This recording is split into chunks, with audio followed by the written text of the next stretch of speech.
eating acai berry bowls that we got from potentially our future competitor, Blenders and Bowls. We still have another one if anybody wants one. I'll just eat it later.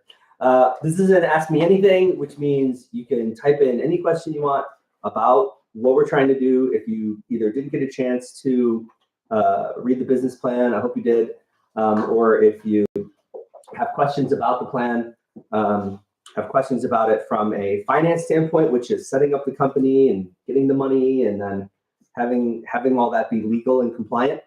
From a business operations standpoint, which is going to be working with the franchisor to get a franchise license, which should not be a problem, and then working with a broker to find a location, and then working with a contractor to build out the location, an architect, and then the franchisor provides training. So we would go to training. I would go to training with whoever we've hired or identified will be hired by then.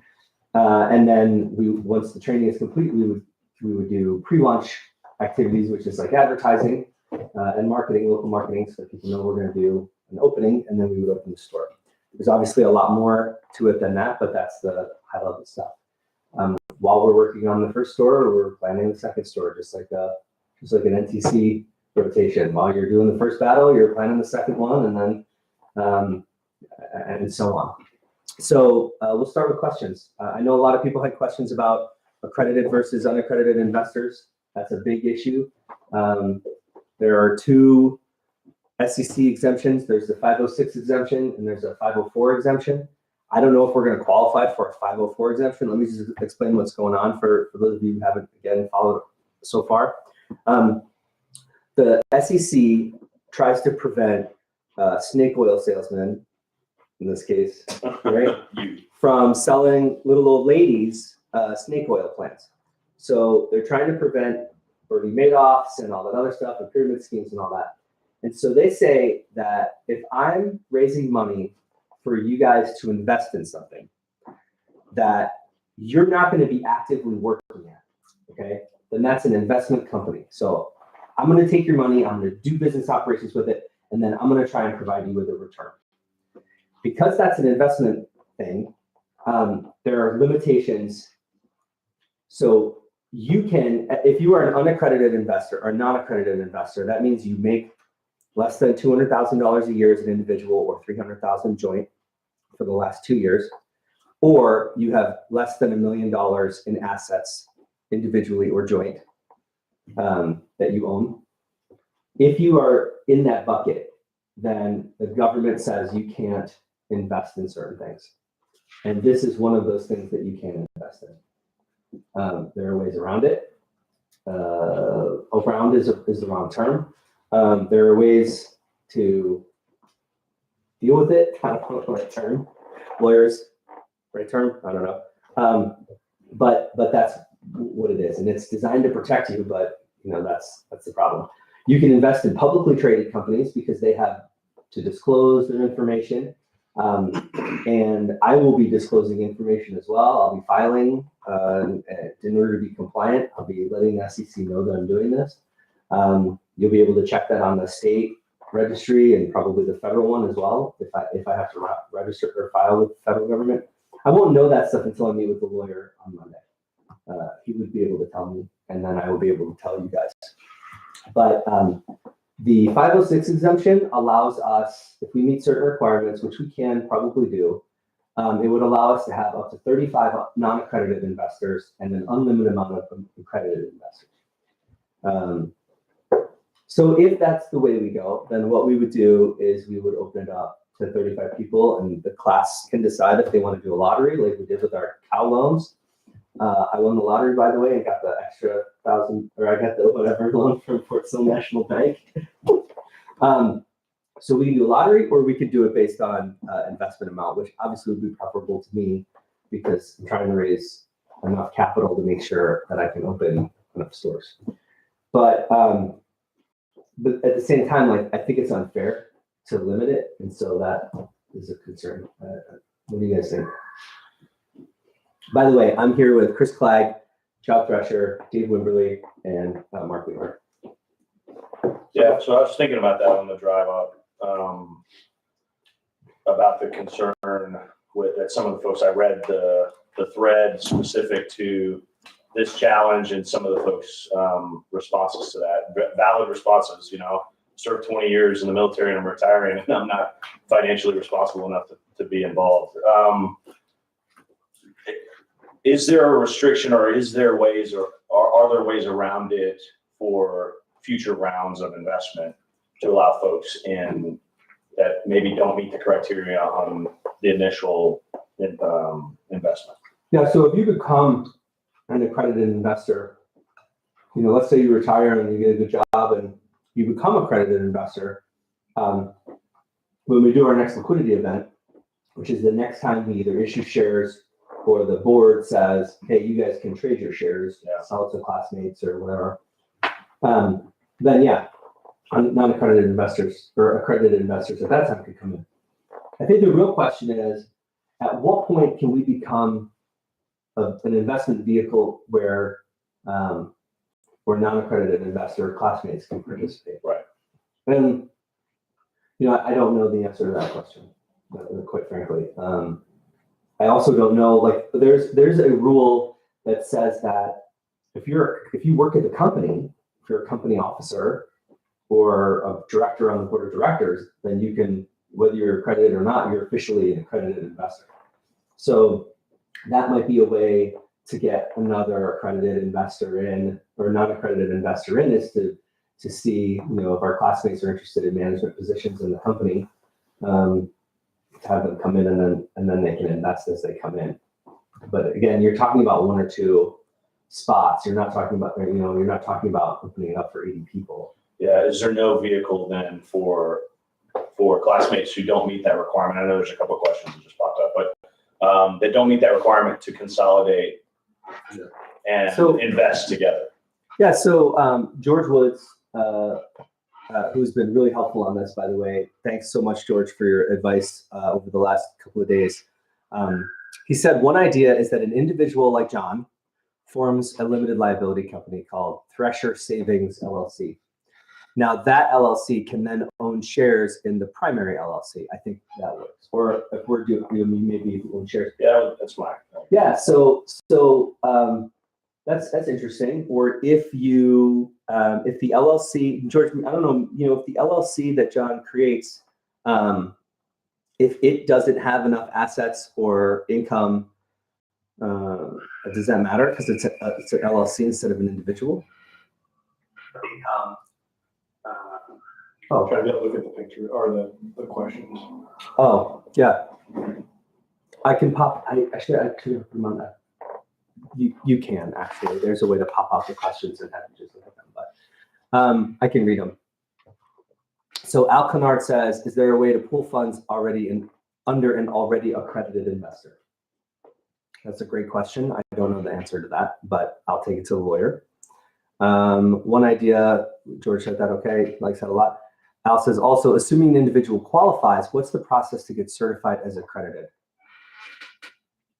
And Albert says, the man who can make this happen is Jeff Showalter. Yeah, so I don't know if Jeff's on, but Jeff recently told me that he can help. Jeff is a lawyer. He said he could help with the formation documents. So I will talk to Jeff. I already told him I would talk to him. So in order to get accredited, it's basically like a memorandum that you submit. And I will give you a template that basically says, here's why I'm accredited. And then we collect all those up and keep them on record. Okay, so the short answer is that today I don't know. I don't know how we're going to do it. We'll come up with a plan though between probably early next week to try and open it up to as many people as possible. The only thing is I don't want to do anything illegal. No, for sure, right? So we're going to do that, but we are going to do, if it is a matter of registering and filing and being certified and all that with SEC, I've never been afraid of paperwork. I'm not afraid of paperwork. I'll just do the paperwork. It might take longer for us to get started, but I'll just do the paperwork. All right, I don't know if like. Yeah, I or need if there's a way Series that- 7 license to do Or if it. there's a way that we get started and as Then we we're bring people starting, in we're later. bringing people in Yeah. with whatever accreditation methodology we figure out to loop those guys, or Yeah. not accredited methodology we figure out. to- Absolutely. So to do that, on that theme then, my assumption is that, I think I read it somewhere, I think you're looking around 900,000 for the initial, you're using that as an example, but Yeah. but obviously because you're trying to get a lot more than what you're looking at with your 200,000, you need the bigger investor. So you said 35, is that gonna be lottery, is that gonna be by donation amount? I think you have to go by donation amount if you're trying to kick this thing off. Remember that for accredited investors, there's no limit. Right. So my guess is though, people who are willing to put in, have more money to put in and are willing to do that, those individuals are probably going to be accredited, so I'm not worried about that. In fact, I have the results from that little survey that I sent out. I only got 20 responses before I shut it off, but 19 out of 20 people said, yes, I want to invest, which is a larger percentage than I thought. And I know, there's all kinds of errors because it's not, I didn't get 100 people responding. I only had 20. 36%, about a third of them said that they would be willing to serve on the board of directors, and 30% said maybe, and 30% said no. So that's good. But as far as how much, 2 people said they would invest $100,000, which is fantastic, right? That would match the initial capital that I was going to put in. I was going to put in 200,000 right off the bat. But I have reserve capital that I was going to hold in case we needed it. So I have about 400,000 that I could put in if I wanted to issue more shares. And then in August, my wife and I will get another payment for selling that company. So we'll have we'll have more money in reserve. So that will solve our, do you have financial reserves in case of something bad happening? But if I did put that money in, it would dilute the rest of the investors. So I don't necessarily want to do that. One person, 30,000. 5 people put 25,000 in, or said that they would. I'm assuming that if they're putting $25,000 in, then they might be on the, they could be accredited. 2 people, 20,000, and so those are the bigger ones. And then some people 3 to 5 to 8 to 10. And so, it's possible that there would be some sort of reverse auction, a Dutch auction, where you'd be like, okay, well, how many people want to buy in at 50,000? How many people will put 40? How many people at 30? Something like that. If that's legal. I'd imagine that's less than, you said it's less than scientific. I didn't see that, and I've been watching that page pretty closely. So I saw it pop up. I didn't even respond. Yeah. Okay. like there's Don't worry. probably lots of folks who haven't responded. Don't worry. It was just to get an idea. Yeah. But some folks are saying, hey, it's too early to, I haven't given you guys, for example, the pro forma income statement. So what that is that's where I sit down with the financial disclosure document, the franchise disclosure document. Let me back up. So this month, the franchisors for Bowl of Heaven are taking all the data for the last year for all their franchise locations that they have. And they're adding up, or all the locations that they have, and they're adding up all their expenses, all their revenue, and everything else. And then they're taking that so that they can put in a document for new franchisees, like us potentially, that says, here's what the existing stores do. So that I have an idea of, I can benchmark off of something. So I'll take that document and make my own guesstimates for Austin. For example, I don't think I can charge the same price exactly, but I'm probably going to benchmark our prices off of Blenders and Bowls, which is the local, I'll say, very place. They only have 3 locations, by the way. And so I would benchmark prices off of that and figure out, okay, well, if we did X volume, what would our revenue be? And then I would figure out the expense ratios. So like food costs are going to be less than 30%. On this, I think they're probably less than 25%. But I'll find out in the FDD what their food costs are. I'll find out what their labor costs are. Labor costs in California are much higher than Texas. They have a much higher minimum wage. And so based on that, I'll come up with some kind of projected profit per month. And then I'll just kind of project that out for the next few years, along with when I think we would open stores. And then you guys are welcome to criticize that and come up with ideas and say, hey, maybe that's not the best plan or whatever. But obviously, we want to maximize our growth. And so the whole time, it would be reinvesting any profits that any store generates. We would do that for the first few years, at least, to try and get as much growth as possible before we go into that sweet, dividend mode. So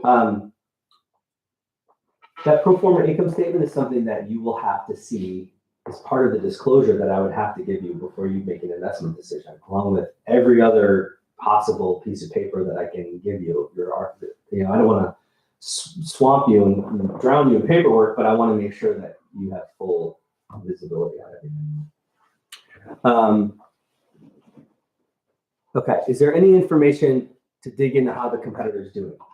Great question. So I was there this morning. I was not the only customer there. That they have a large seating area. I was really surprised by it. So when you deal with retail, the big thing is in dollars you make revenue per square foot or cost per square foot.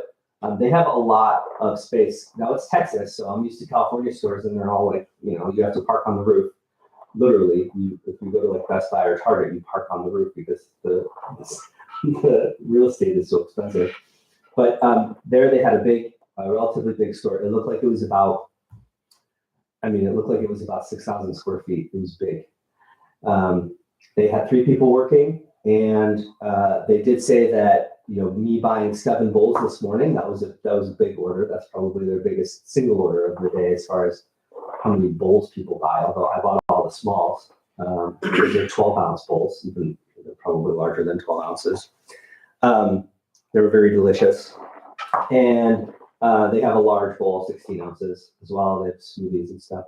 There were customers in the store. It was about 8 a.m. They opened at 7. They're primarily a morning and lunch business. I did ask them questions like, how do you make these things? And then I started to ask, how many bowls do you sell every day? And then they started to clam up. So I'll have to be more sneaky. If there are any former S2 Intel guys that maybe could go in and ask better questions, then that would be great. So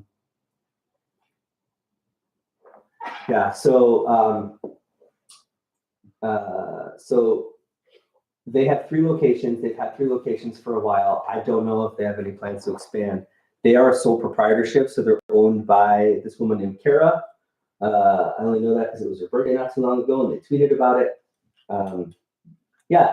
As an option, I could always talk to the franchisors of Bowl of Heaven, but then I could always go to Kara and say, hey, Kara, what could you do with $1 million? How would you like to open, 4 more of these blenders and bowls, except for the ones that you open, we would own, a portion. Those are all options that I could explore. I don't know if I want to tell Kara that I'm thinking about opening the franchises, but maybe I go to Kara and say, how much would your businesses be for sale? What do they do? Something like that. If I sign something called an M&A NDA or a mergers and acquisition and non-disclosure agreement, to where I'm in talks with her to buy her business, if she shows me her numbers, I can't use that information then to benchmark against for ourselves, but that would be against the rules. But I could, that's an option to approach it on that. So John Donlin says, Colin says, no formal process on becoming an accredited investor. The company must ensure it doesn't violate SEC regulations. Yeah, of course, we don't want to violate SEC regulations. Yeah. But he's basically saying for classmates who are worried that there's some process with the SEC that you become accredited. It's not. It's us giving you the memorandum saying that basically vouching that we are, and you keeping that on file. And if we're not, it's on us. And I think it's on you. But a lot of people are. I know I was with my first couple companies surprised at how much it's just me keeping a piece of paper in a bucket or in a drawer, saying, okay, if anybody ever checks, we're covered. I still want to do that stuff, but yes, that statement of accreditation is probably nothing more than a statement. Right. Okay. Someone mentioned that another class had a similar group investment project, class of 99. Can we get a hold of them and see how they tackled unaccredited investors? That's a great question. So I looked at their website. The place is in upstate New York. It's a restaurant, and they have a picture of West Point cadets on their about page, but it doesn't really say anywhere on there that it's class of 99. But if it is class of 99, then yeah, like we should definitely reach out to them, and I can probably figure out a way to do that. Let me put that on my list. Pull out one of those gross toilet paper that scrolls down with my list of things. I have an official list.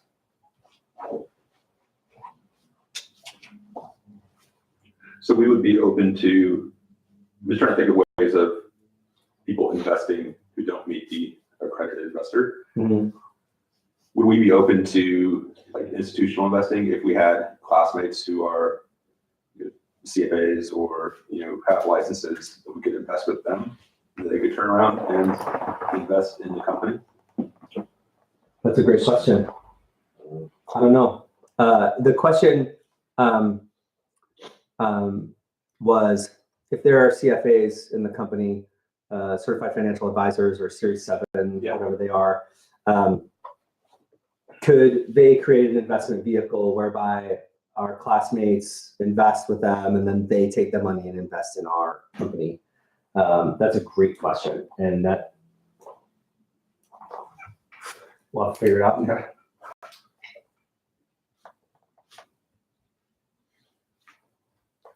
I'll change the question up just a little bit, Joe.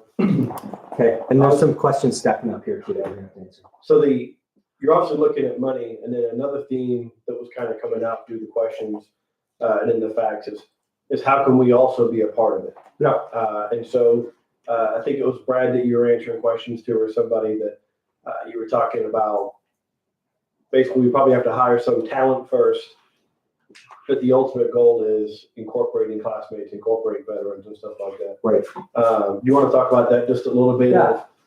In the near term, not the long-term goal, but the near term, what are you looking for? Because that might be another way that those folks like me that are definitely not accredited might have an option. So if you looked at the org chart that, is I don't know, it's going to be something like that probably.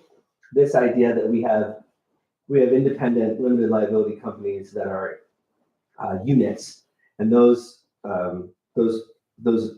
are collectively the same kind of franchise, so that like they have their own operational efficiencies and all that. They would be led by an individual, and that entire unit could be sold, it could be merged, it could be whatever without affecting the holding company. And that's really attractive because let's say we own, I'm just gonna use an example that will never happen, but just say, let's say we own 2 Chick-fil-A's. Okay, and they're in that LLC, they're in an LLC, our Chick-fil-A LLC, 98 Chick-fil-A LLC, whatever. And let's say the other Chick-fil-A owners in Austin they want to consolidate. We could sell that whole unit to them, right? And then it wouldn't affect the holding company. And then we could take that cash and reinvest it, whatever. So I believe that there's leadership opportunities at that LLC level for sure for our classmates, but it's not going to be, it would be difficult for someone to come right out of the Army and then lead a company that, without being in the holding company, without having peers that know what they're doing. So there would be a dynamic there where we wouldn't be able to trade out the leadership of the LLCs all at the same time. Also, it might be a few years before we get to the point where we even have multiple companies. We may not have anything but a couple of locations for the first 12 to 18 months, in which case we wouldn't have a shell underneath us or that layer. So in addition to that, there are a couple of, I don't want to have a big holding company that takes salaries and drains a lot from the folks underneath. So I don't know how many corporate officer positions there would be. But I do know that if we're reinvesting, so let's say, for example, that we open 4 of these locations in the first 18 months. that means by year 2, we're making about 600,000 a year. It would not be long before we would have enough to get purchase a larger franchise that has even more cash or more franchises. And so I think within the first next 5 years or so, we'll have LLC leadership opportunities for our classmates. What I also like is the idea that someone who, let's say, is based in New Mexico could come here and do a year or 2 as a leader of an LLC, and then sort of rotate out, and then go back and now say, okay, well, now I know how to start up franchises, because they'll be ideally starting franchises within their LLC. And that's almost like a training program, right? Where they get paid to learn that pretty useful set of skills.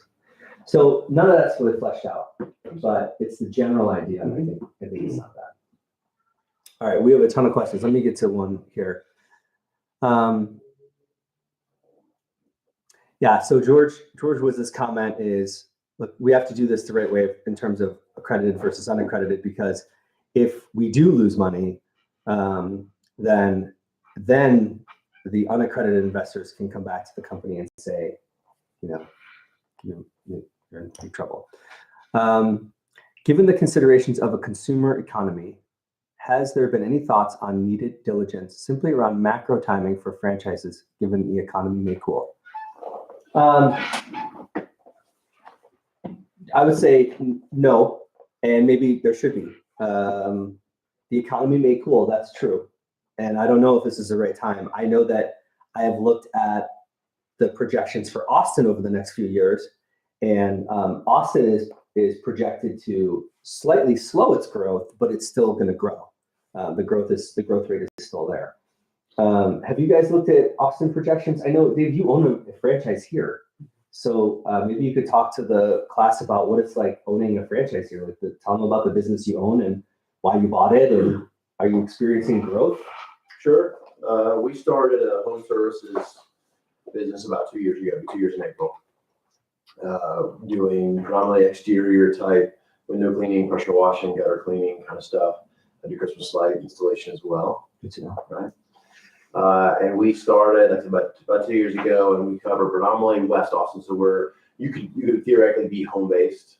Most of the time you're going to get some kind of a shop though, some kind of area to work from. We run a couple crews that all come to the same place every day, get in company vehicles, and then go out and return. My experience has been one, it's certainly harder than I thought it was going to be. Even with the one of the challenges of Austin for all the money and the growth is that nobody can afford who works these kind of jobs to live in the areas that we service. Right. So employees have been really, really hard, and paying them competitive rates has been really hard, especially for home services, because they can dig ditches for $16 an hour. So that's been one of the big challenges we run into. Franchise support, which is something we would talk about, and we can talk about for a long time, but franchise support can be important.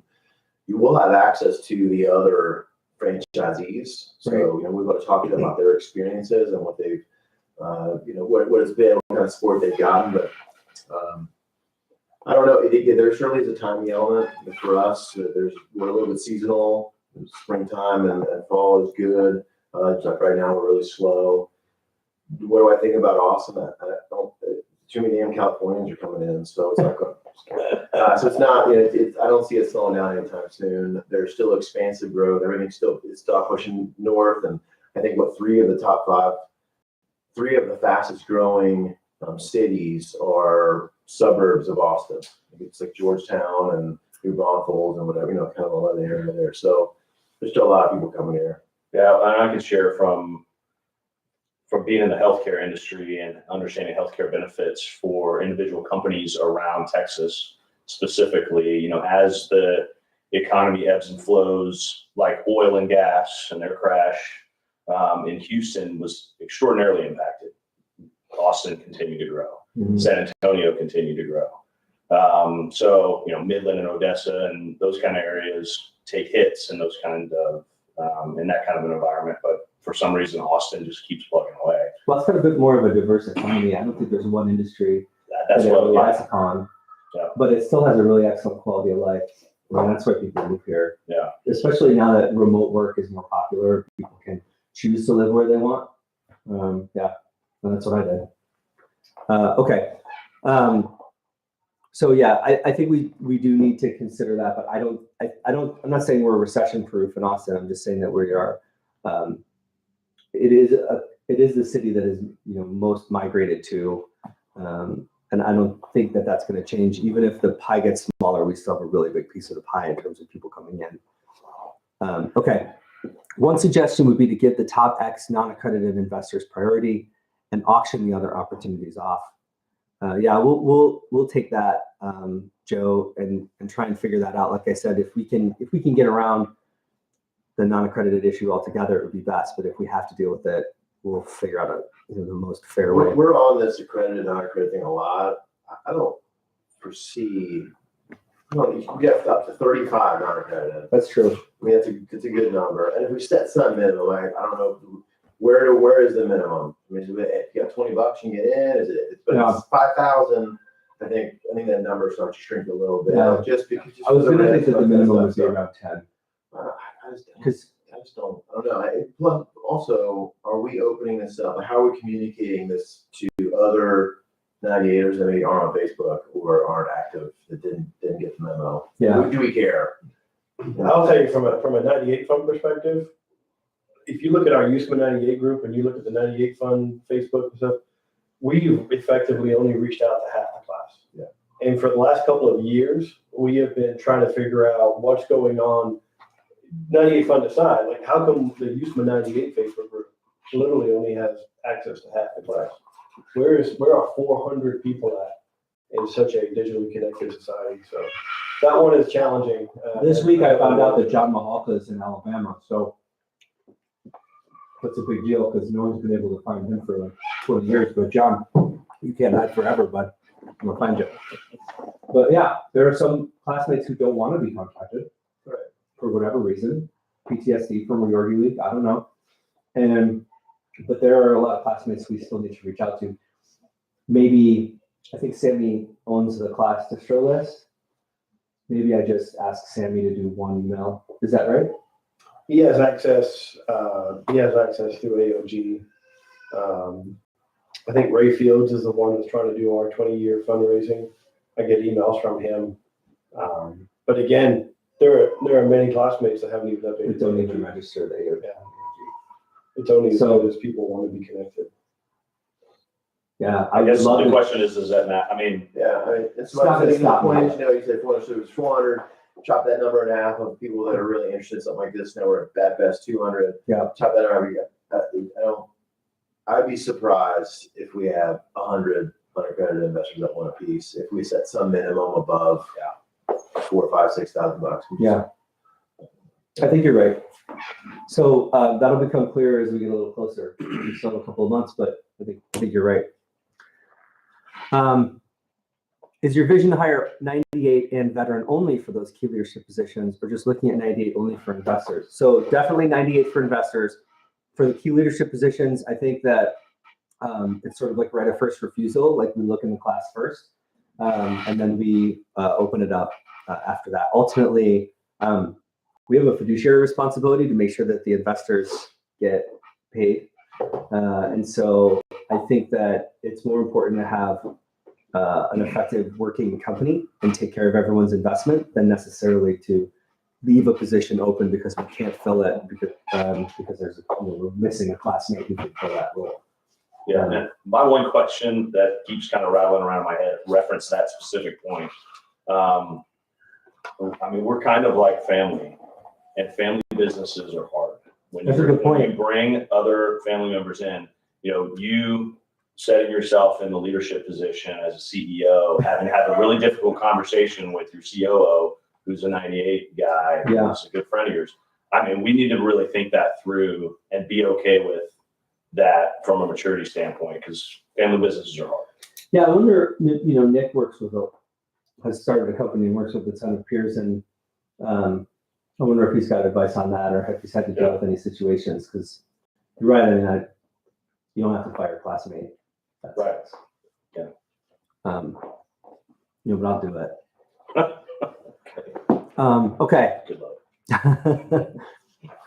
So personal opinion, corporate hires, regardless of investment contributed, need to be in best interest in company growth and leadership. Managing P&L takes time and experience. Yeah, I think you're right there. I agree with you.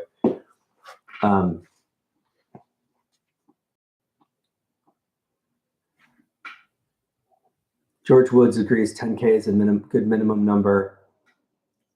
Yeah, one way to make that easier is you could stagger the funds in dates. And I think, George, that's advice you gave me before of when we bring funds in, we would stagger that. And some people have that money liquid earlier and that's great. But like you're saying, like you'd said, it advised me, I actually don't need all the cash up front. I'm going to have expenses that trail out for a year. What I was trying to do was just avoid the pain of constantly issuing stock certificates, because that's just something that I'll have to manage.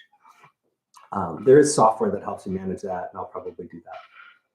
Colin said, I know if I was working with the company, I'd be more responsible and hardworking and terrified of failure, knowing I'm taking care of classmates' interests. Sure. That's good, because Colin, you're pretty lazy now as a battalion commander. It's good to see that once we got you in managing classmate money, that you would finally step up your game. Colin and I were roommates. He was the best man at my wedding, so I can make fun of him. And he used the best man speech that I wrote for his wedding when I was the best man for his, which is, again, kind of lazy. All right, Matt Martin, a hidden benefit of not having everyone able to be in on the initial round is that there will be some new dry powder for future rounds. Yeah, that's true. That's true. And, maybe George, may know this, like I said before, future rounds will probably have a different valuation per share.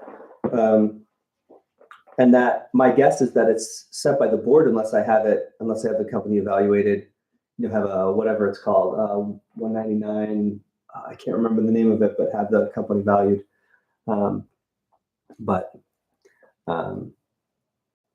Yeah, so there's more risk for early investment. I was going to say, it also Yeah. proves out to be a less risky investment for those who don't Yeah, necessarily have the liquidity to go, Yeah, sure, so I'll just here, take a flyer on yeah, the right. show to Mike. good point.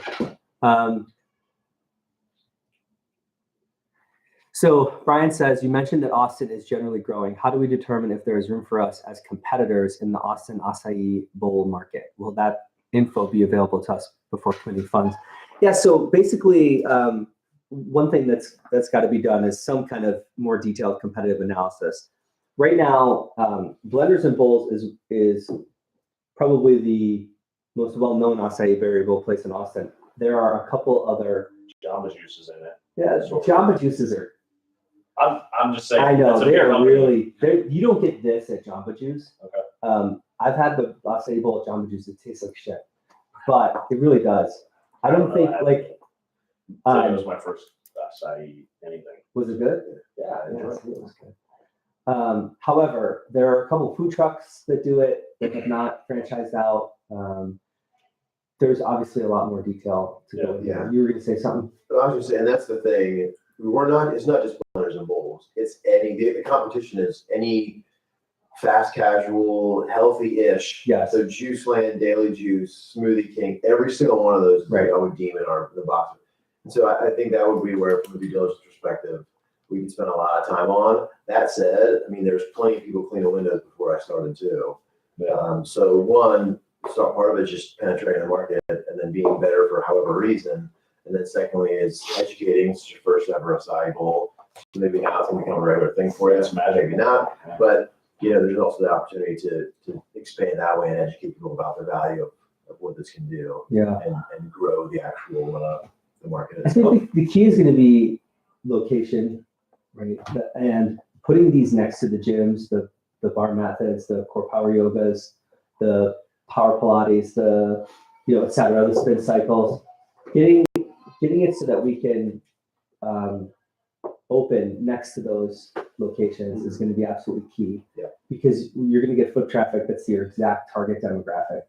And so I guess one way to answer this question is, do we see those franchises growing? And are those guys, especially if they're corporate owned, they're probably getting a lot more research done than we would have access to. But also, the broker that we use is probably going to have a lot of knowledge on where we can go to expand and all that. I'll tell you, I really want to get a flagship location into the Domain, if you're familiar with the area. I really want to get, I would consider also, where was it? Lakeway, Galleria. Yeah, Galleria Lakeway is a great location. Yeah. And then even maybe the Triangle. downtown where the college is. I mean, Yeah, there's like, that's right. So the strip or the drag, I think they call it the drag, on Guadalupe. And then there are a couple locations that I think would be really good. So, but we'll work with the broker to find out the best spot. Well, related to that and your business plan, I mean, the idea I thought was to diversify as well. So After, after the first after the four, first four, okay, so the first four go to the or three, market or and three. or the first three go in the market and fall flat. Or, I mean, are we capable of then translating to the next franchise idea Yeah, and make sure that hits I'm not without sure. diversifying early? Right? I'm not sure. The concern that Nick had that raised was if you try and start with three different kinds of businesses, There's a that, lot of that's yeah, I mean, it's just me as Yeah. to a start. I really don't think I could do that. Yeah. I think whether it's acai variables or not, it may not be. I think our first couple locations have to be the same thing. Yeah, and I quick, think right? worse- All three going in.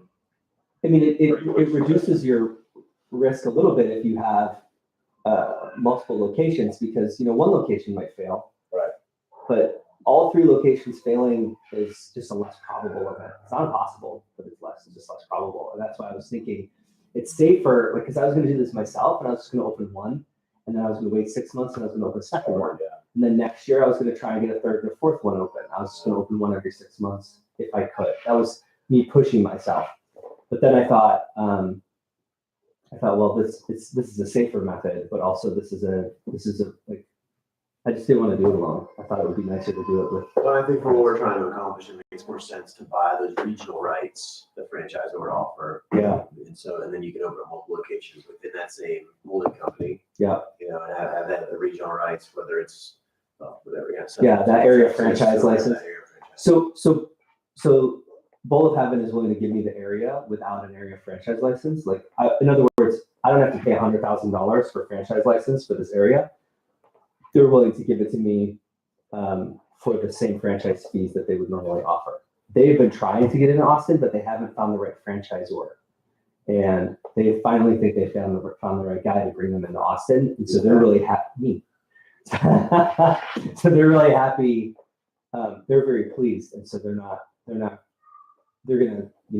that's why I like the idea of working with those guys. You're getting blown up over there on the side. It's scroll. Yeah, okay. All right, there's a lot of conversation here. So, are you following it more? Yeah. Okay, all right.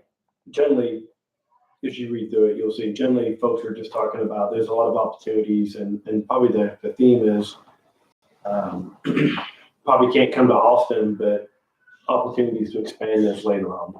We've got people all over the country. DC region was mentioned, Minneapolis, other places. Yeah, so Joe Schmerdla was saying, like, what options would there be to work in the remotely? Like I was saying, I'm worried about having a really big holding company until we're 5 or 6 years out, until we have enough franchises that make enough money. Because the management, it's going to be less profitable to have a management layer like that. That being said, it would allow us more roles for classmates to learn and to be involved. I really do want it to be something where classmates could come in and say, look, I've got 30 or 60 days of leave or whatever. Like, can I come to Austin and like work in the company unpaid and just come in? Like, yeah, that would be perfect for classmates to do that. And like, just learn by being there and doing. My internship I did. Internship, yes, that's the word I was looking for. That one I did has been absolutely critical for me getting ready to retire. Yeah, no, so that wasn't a grad. No, that ran through. It's a Chamber of Commerce program. Yeah.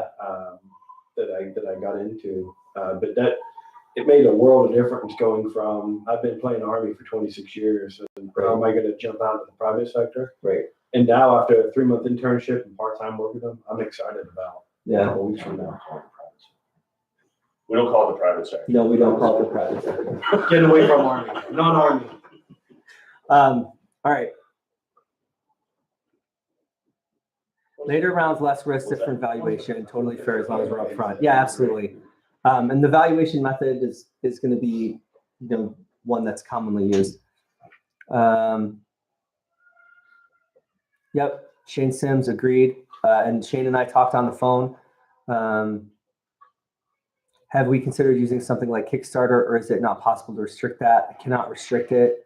If we use SoFi or social financing, then I can't limit the financing to people like Class of 98. I mean, we're in the pseudo-national capital region now, and many of our classmates live out here, and we can easily expand. Yeah, I agree. Like, this would be a perfect model for expansion. It's one of the things I was thinking about when I thought, well, what could we do? There's franchise businesses everywhere. There's small businesses everywhere. And it's one thing that, like, what I talked to Al Sycat, and he and Jonathan Hartley have been doing something the last couple of years. It's really interesting. They took over a failing business and then turned it around and then sold it.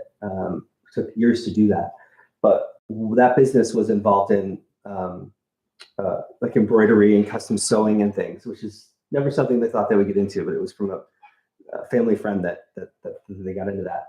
And that stuff gets outsourced, and it's very difficult to compete with China for stuff like that. But local businesses can't be outsourced. They're local, and that's why I think it's a little bit less.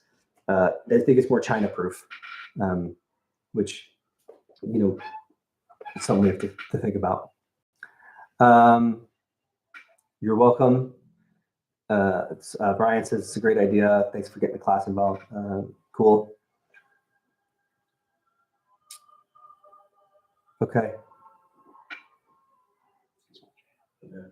You guys listen to my kids playing the. That's my jam back. I know their grandmother got them this piano, and every time you turn it on, it defaults to the loudest volume setting.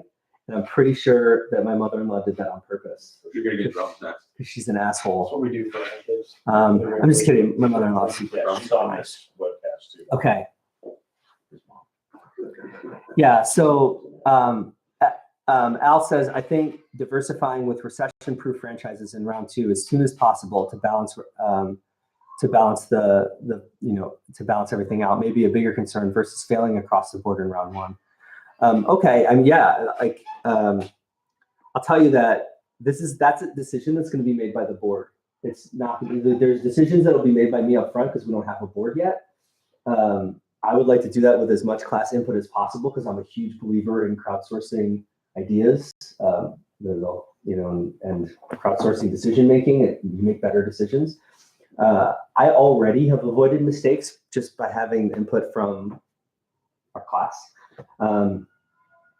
It's also a lot easier because I've started companies before, so this is going to be way easier than it's been in the past. I'm not saying it won't be hard. I haven't slept well all week, but I think it's going to be less backing things up and ripping things up because we have input from the class and because I've done something like this before. That being said, the board, once we get them in, is ultimately going to make the decision of, do we open another Bowl of Heaven franchise? Do we approach Blenders and Bowls about a merger? Do we diversify now to a different business? That stuff's going to be made by a board of hopefully people that we all trust. All right, Shane's daughter has a b-ball game, basketball game. Awesome. Right on.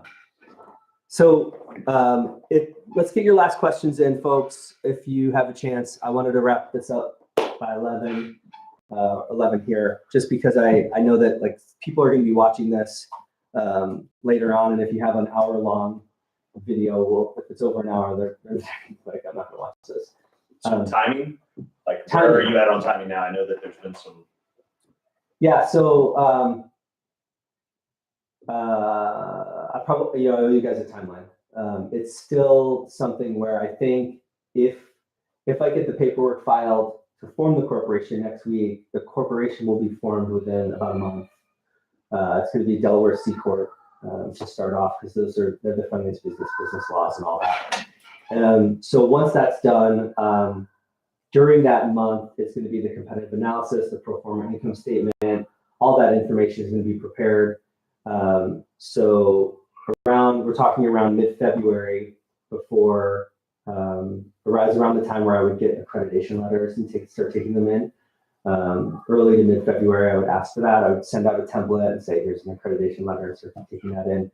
And then I probably wouldn't, I would probably start issuing the first stock certificates and taking in the first money, maybe in early March. I don't know. George, do you think that timeline makes sense? Like the first money in March or late March, maybe April? Let me know. And then Colin says timeline for future info and discussion. So it's great to have you guys here, but I'll probably just do these AMAs. You don't have to join me or drive up. You guys are welcome to come over anytime you want. But I'll probably do investor calls like this. I can do them once a week. I can change up the time so different people can make them. But I have no problem doing them maybe 30 minutes updates. But I providing updates all the time. But I'll do some more of these. Seems like they're helpful for some folks. Okay. That's it. Thanks, everybody. If you have more questions, just post them on the Facebook page. I will get to them. And don't forget our website is www.98.company. And that'll redirect to the Google sites that it's really easy to use. And I've just been posting everything on there. We have an FAQ page now. So if you didn't get a chance to ask your question, post it on Facebook and I'll answer it as best I can. Thanks, everybody. See you later. And for those of you who say thank you, you're welcome. Oh. A couple of people just doing the chats.